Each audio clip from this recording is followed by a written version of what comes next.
राधिका बरसाने वारी की जय। राधे राधे। पंचदेवों में सर्वप्रथम गणेश जी का पूजन किया जाता है।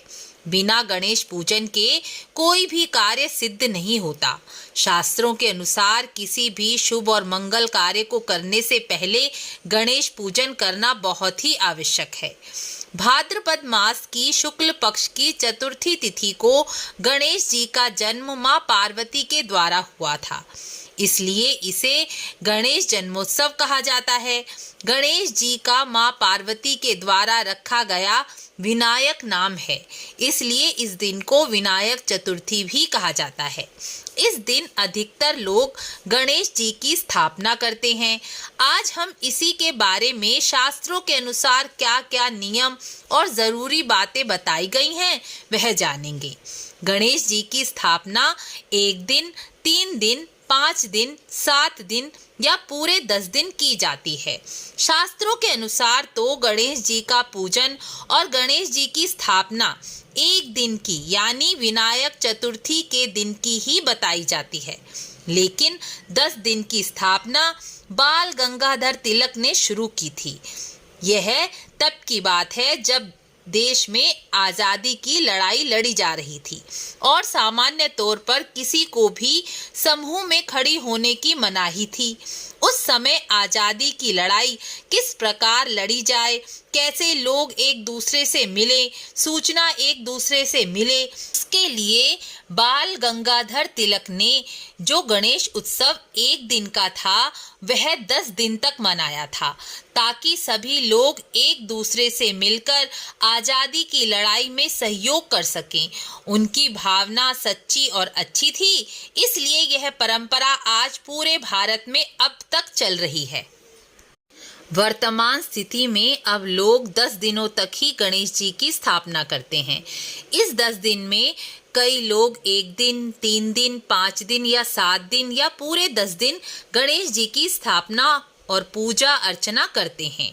गणेश जी की स्थापना के क्या नियम हैं यह अब बताते हैं। गणेश जी की मूर्ति किस प्रकार होनी चाहिए, गणेश विसर्जन जरूरी है या नहीं। देखिए, गणेश जी की मूर्ति मिट्टी की, पीतल की, अष्टधातु की, चांदी की या गोल्ड की हो सकती है। जैसे आपकी सामर्थ्य हो उसी प्रकार आप गणेश जी की मूर्ति स्थापित कर सकते हैं। बस यह ध्यान रहे कि गणेश जी की मूर्ति प्लास्टिक की, सीमेंट की, लकड़ी की या कांच की मूर्ति नहीं होनी चाहिए। शास्त्रों के अनुसार गणेश जी की मिट्टी की मूर्ति का विसर्जन करने का ही नियम है।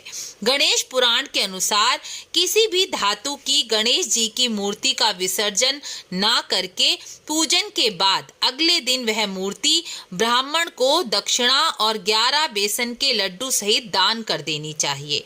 इससे उस मूर्ति का पूजन ब्राह्मण के द्वारा होगा या किसी और के द्वारा भी होगा तो उसका कुछ पुण्य आपको हमेशा ही प्राप्त होता रहेगा। यदि आप पहली बार गणेश जी की स्थापना कर रहे हैं तो गणेश जी की मूर्ति ब्राह्मण को अवश्य ही दान कर देनी चाहिए। यदि आपको जानकारी और वीडियो अच्छी लग रही है तो वीडियो को लाइक शेयर अवश्य कर दें। गणेश जी की मूर्ति स्थापना से पहले जरूरी नियम ये है कि गणेश जी को स्नान यानी अभिषेक अवश्य ही कराना चाहिए। गणेश जी को हरे रंग के वस्त्र, श्रृंगार और भोग में बेसन के लड्डू, गुड़, नारियल, खीर, मालपुए का भोग लगाना चाहिए। इन सब भोगों में जितनी आपकी सामर्थ्य हो उतना भोग लगा सकते हैं। गणेश जी को दुर्वा भी अति प्रिय है, इसलिए गणेश जी को दुर्वा की माला भी अवश्य ही पहनानी चाहिए। ओम गं गणपतये मंत्र का जप करें, 12 नामों से गणेश जी का पूजन करें और अंत में कपूर से आरती करें। गणेश जी के 12 नाम डिस्क्रिप्शन बॉक्स में दिए गए हैं।